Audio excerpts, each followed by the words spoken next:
Hey everybody, I'm Dave with Growing the Home Garden. Today I want to talk to you a little bit about stock plants. And what a stock plant is a plant that you are using to propagate all kinds of other plants. Now a stock plant can be used with cuttings or seeds, roots, tubers. There's a lot of different options for a stock plant to make additional other plants. A lot of people refer to them, especially when you're talking about cuttings, is the mother plant. That's the plant that they originated from. And there's a lot of different ways to do this and get a good stock plant. So what we're going to talk about is what makes a great stock plant for your propagation needs. Now, when we're talking about stock plants, there's certain things that you want to think of. There's kind of two ways. One, maybe you're a business. Maybe you're a nursery person or a backyard grower and you're wanting to sell your products. The other way is, what if you're just a home gardener who wants to create more plants for their garden and do it on the cheap side? So there's two avenues of thought here, and they're slightly different but have a lot of carryover between the two. So let's talk about what the similarities are. Now, whether you are growing a plant that's from seed or from cuttings, whatever the situation is, when you add a plant to your garden, you're going to want it to be a nice, healthy looking specimen. This is a white dogwood tree that I just bought yesterday. You can see here it's starting to get some really nice looking fall color, the reds that are showing up there. It's in good shape. There's no real signs of any kind of disease or problems with it. So this is a good option. Now, dogwoods can be grown through cuttings, but most often you'll see a lot of people growing the white dogwoods from seed. And so that's one reason that I purchased this particular one, aside from the fact that we just wanted to have a white flowering dogwood somewhere in the yard. Now this evergreen is a green giant Arborvitae, and I got this one for a couple of different reasons. Obviously it looks in great condition, okay, nice and green. You can see there's no brown growth anywhere, nothing that's dead or diseased or damaged. It also has quite a bit of nice branching on it, so I could potentially get 5 or 6 nice cuttings off of this very small plant right now. And it was only $15, so to me that's a good starting plant. I'm going to pot this up into a larger size pot and use it as a stock plant so I can grow some more of these. These are great for hedges. A lot of people really buy these in bulk so that they can screen off a whole area alongside their property if they want some privacy. So it's a really great plant, which brings me to another thing. If you're thinking about doing things as far as a nursery goes, you want plants that have a good sale value to them. And so you're looking for plants that are going to be in demand. Something like this, you can sell in multiples and they grow really well. They're very reliable and they propagate very easy. That's another thing that you look for, is how easy is the plant to propagate, because you want to be able to find things that have a reasonable chance of success. Some harder stuff probably can get you a higher price if you're selling it, but when you're starting out and you're trying to develop some stock plants, you want to have something that can be your bread and butter for everything. I'm going to look for how many cuttings I can get out of them. So like right here, we've got 1, 2, 3, 4, 5, potentially 6 cuttings here that would kind of crop the top of our plant a little bit. And then from each one of those, they will start sprouting new growth, making a bigger, bushier plant next year that we can propagate more from. So we've got a pretty good success rate with Arborvitae cuttings, getting them rooted in the wintertime. And this one should do really well for creating a nice hedgerow, as well as if we wanted to sell them. So you got both options on that. So if your purpose is to sell the plants, you want to make sure that you have good, healthy plants, just like any gardener would.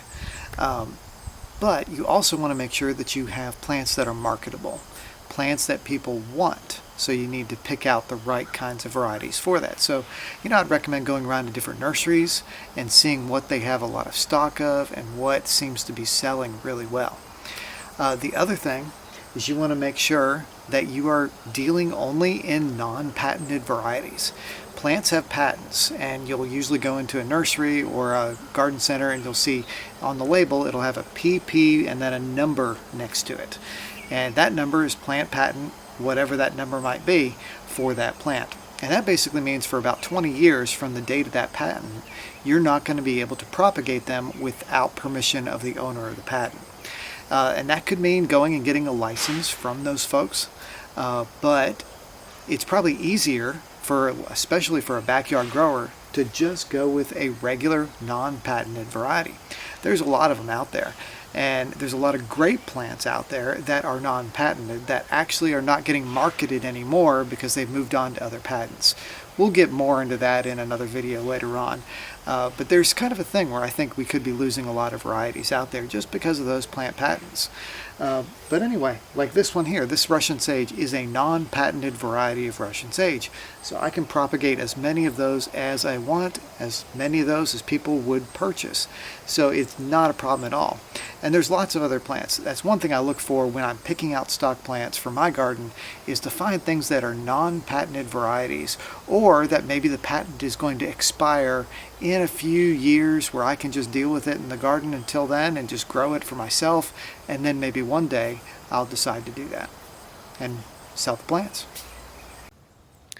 Now these three plants are from a hydrangea called Lady in Red, which was a patented plant until a couple years ago, and now it's no longer a patented plant. So it's something that I can continue to grow and propagate. Hydrangeas root extremely easily, and they're just a great plant to have around. These have kind of a lace cap type flower to them. And a lot of people love hydrangeas. But be sure to research whether or not it's a patented variety before you actually go forward and buy it as a stock plant, just so you know what you're getting into. Now this little hydrangea is one that I planted a couple of weeks ago into this bed. I've had it sitting around in a pot for most of the summer, just kind of controlling the water on it. And as you can see, it's got some brown spots on the leaves, but this is a good example of one that I wouldn't propagate now, but I probably will later. I want it to grow a little bit larger, and I got this as one purpose, to propagate as a stock plant. Limelight hydrangea is both a beautiful plant that home gardeners love, and it's one that a lot of people can sell really well. So depending upon what you want to do, whether you want to do it as a garden business or if you want to just plant more in your garden and have a nice area of limelight hydrangeas, you really have both options with this kind of plant. Now this little plant right here is an oak leaf hydrangea, one of my favorite plants. They do kind of okay in the sunshine here in the south, which is amazing, but they're also a shade plant. So it's a really good one to have around, and a lot of people love these things, and they are propagatable. There's some varieties that do have plant patents on them that you need to avoid if you're going to propagate them. But there's other straight species varieties that are just fine and really nice plants that you can get and propagate them. They do get a few diseases every now and then, but these are actually pretty healthy. It's got a little bit of leaf damage, but just look at this top foliage here. And this is one I propagated from a plant that we had at our other place and moved it over here because I really like oak leaf hydrangeas. Now these two rosemary plants are my stock rosemary plants that I'm going to start growing. I love growing rosemary. It propagates very well. And I've got two types here. This one is, let's see, ARP, which is a very hardy one, and that's the reason I got it, because it's very reliable. I've got it planted where it's going to get some extra heat in the wintertime from the brick back behind here, so hopefully that will keep this area nice and, you know, kind of more Mediterranean-like. Now over here, this other one is Torrentius. I thought it was kind of neat because the leaves were a little bit wider than your typical ARP or just regular straight species rosemary.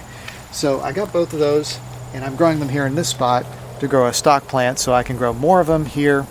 Both options are available for this one. So if you want to just grow it as a home gardener, it's great in all kinds of things. But if you want to grow it and sell it, people buy this like crazy. Everybody loves rosemary. Here's another great example of a stock plant. This is a Clara Curtis Mum. It is a rhizomatic mum, so it actually goes under the soil with its roots, and it's very easy to divide. And I'll turn the camera over here, and you can see I've got a little division of it right there. But this is a very nice, healthy plant, and it fills the purpose that I want it to do, which is to give some late season pollinators a chance to get some more pollen, and it looks great in the front garden. Now next to that mum is a great plant if you are doing a backyard nursery. It's a boxwood. People look for boxwoods in multiples because they like planting them in hedges or as foundation plantings in the front of their house, so that they'll need several at a time at a planting. And they're very easy to propagate. You can check out that video. But this is one that was propagated from a plant that we had at our other house, and we've got 3 of them planted in this front garden right now, and you can see all that green growth. And what we're looking for on one of these plants is, of course, nice healthy growth, which you can see, and then eventually it will harden off and we'll be able to start taking some cuttings here in a few weeks.